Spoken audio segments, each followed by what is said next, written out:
Vous l'aurez pu... Je vais y arriver. Coucou tout le monde, j'espère que vous vous portez bien. Alors bienvenue sur ma chaîne. Comme vous pouvez le remarquer, la qualité elle a glow up parce que j'ai décidé d'investir dans les vraies choses. Le nom de la chaîne aussi il a changé parce que j'étais tellement indécise que finalement j'ai préféré me rendre à l'évidence et juste l'appeler par mon prénom.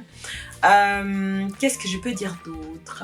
Donc aujourd'hui, comme vous aurez pu le constater dans le titre, nous allons parler de ces différentes expressions que l'on emploie au quotidien mais qui nous viennent tout droit de la Bible. Dans le langage populaire, être le Benjamin, c'est être le plus jeune, c'est le dernier né, qu'on appelle le Benjamin. Ça nous vient tout droit de la Bible, pourquoi? Parce que Benjamin était le dernier des enfants de Jacob.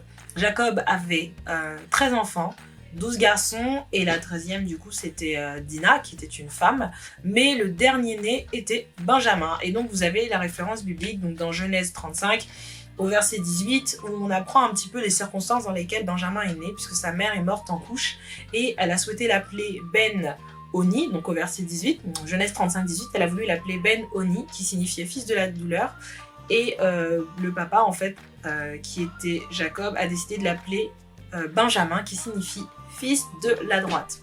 Dans Genèse 44, verset 12, là on voit que justement c'était lui le plus jeune.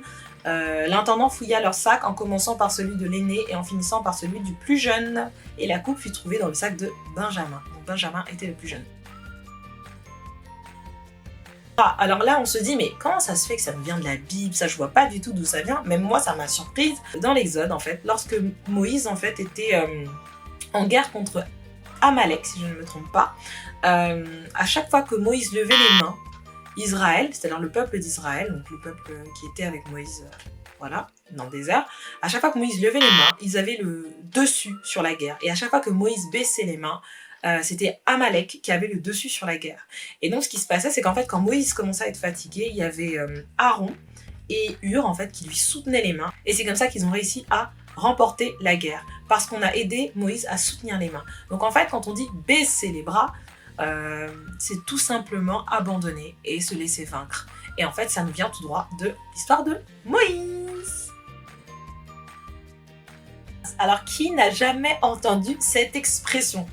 C'est un truc de ouf parce que quand j'étais petite, à chaque fois, et je pense que ça a dû vous arriver à vous aussi, vous asseyez sur une place et quand vous partez et que vous revenez, on dit bah qui part à la chasse, personne. Et ben en fait, cette expression, elle nous vient tout droit de l'histoire de Jacob et de son frère Ésaü. Et là ça vous parle, je sens que ça vous parle. Alors tout simplement pourquoi? Parce qu'en fait, Jacob et Ésaü étaient des jumeaux. L'un est né avec pas mal de poils et était un homme de chasse, donc ça c'était Ésaü, tandis que Jacob c'était un peu plus le cuisinier, posé, voilà. Et si vous voulez, Ésaü c'est le premier qui est sorti. Quand ils sont nés, c'était Ésaü l'aîné. Et dans Genèse 27, on découvre l'histoire de Jacob et Ésaü. Ésaü était le fils l'aîné, donc c'est lui qui devait recevoir la bénédiction du père. Et son père, donc Isaac, lui a dit « Écoute, aujourd'hui je vais te bénir, donc il va me chercher un gibier, tu me le cuisineras et tu me le serviras de ta main, et là je te bénirai. » Sauf qu'en fait, à ce moment-là, du coup, Ésaü est parti pour partir à la chasse, et sa mère avait tout entendu. Et comme elle avait tout entendu, mais qu'elle avait une préférence pour Jacob, elle a tout répété à Jacob, et elle a cuisiné pour le papa, et elle a créé un truc avec des faux poils pour que Jacob se fasse passer par son frère. Pourquoi? Parce qu'en fait, leur père avait des soucis de vue, il commençait à avoir il devenait aveugle en fait, donc il pouvait plus reconnaître. Donc Jacob a pris la place d'Ésaü et du coup le papa s'est trompé et il a donné la bénédiction d'Ésaü à Jacob. Et c'est comme ça qu'on dit la fameuse expression populaire qui est « qui part à la chasse perd sa place » puisque pendant qu'Ésaü était à la chasse, Jacob a pris la place d'Ésaü et lui a volé sa bénédiction. Alors ça nous vient tout droit du Nouveau Testament avec l'histoire de Marie de Magdala, Marie-Madeleine. Et en fait, tout simplement parce qu'elle est connue pour être, je vais pas dire une grande pleureuse, mais voilà, Marie-Madeleine, c'est celle qui essuie ses larmes sur les pieds de Jésus. Et en même temps, c'est aussi celle qui, lors de la résurrection, elle cherche le corps de Jésus et elle pleure.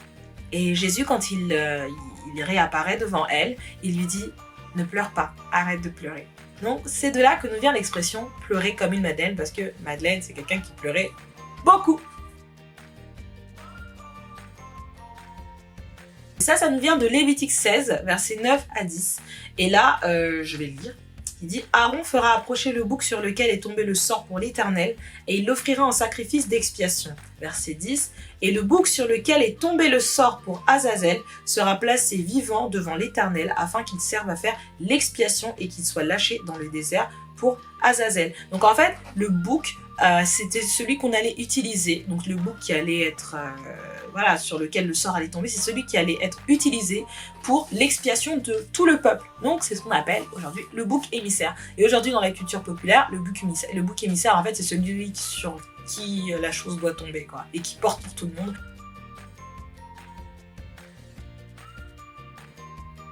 Alors ça nous vient de Matthieu 27, verset 24, qui dit « Pilate, voyant qu'il ne gagnait rien, mais que le tumulte augmentait, prit de l'eau, se lava les mains en présence de la foule et dit « Je suis innocent du sang de ce juste, cela vous regarde. » Pour la petite histoire, pour ceux qui ne savent pas, en fait, quand on a voulu sacrifier Jésus, à cette époque-là, chaque année, on libérait un prisonnier.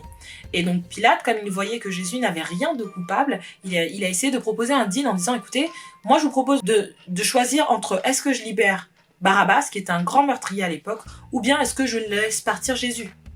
Et en fait, la foule a choisi « Libère Barabbas ». Bref.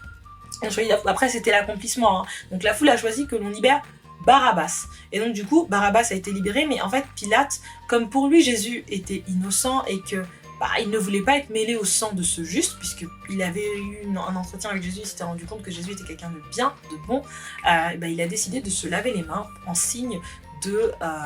en fait, je ne suis pas responsable de la mort de cet homme-là. Donc quand on dit l'expression s'en laver les mains, c'est ça ne me regarde plus, je ne suis pas responsable des conséquences de ce qui va arriver. De Matthieu 6, verset 34. Et là, en fait, on a le Christ qui dit tout simplement « À chaque jour suffit sa peine », où il nous explique qu'en fait, il ne faut pas nous inquiéter du lendemain, parce que le lendemain aura soin de lui-même. Donc en fait, chaque jour a son épreuve, et à chaque jour suffit sa peine. Et aujourd'hui, c'est une expression aussi qu'on utilise de manière populaire. Alors quand tu es chrétien, je n'ai pas besoin de t'expliquer d'où ça vient, je pense que tu l'as compris, ça vient de la Genèse. Genèse 3, verset 19. Ça a été plutôt la punition d'Adam quand il a mangé le fruit défendu avec Ève. Dieu lui a dit, écoute, c'est à la sueur de ton visage que tu mangeras ton pain.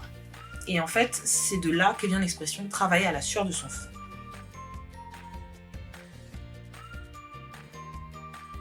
Ça nous vient de Matthieu 26, verset 23, en fait, qui accusait directement Judas, qui allait livrer Jésus aux principaux sacrificateurs.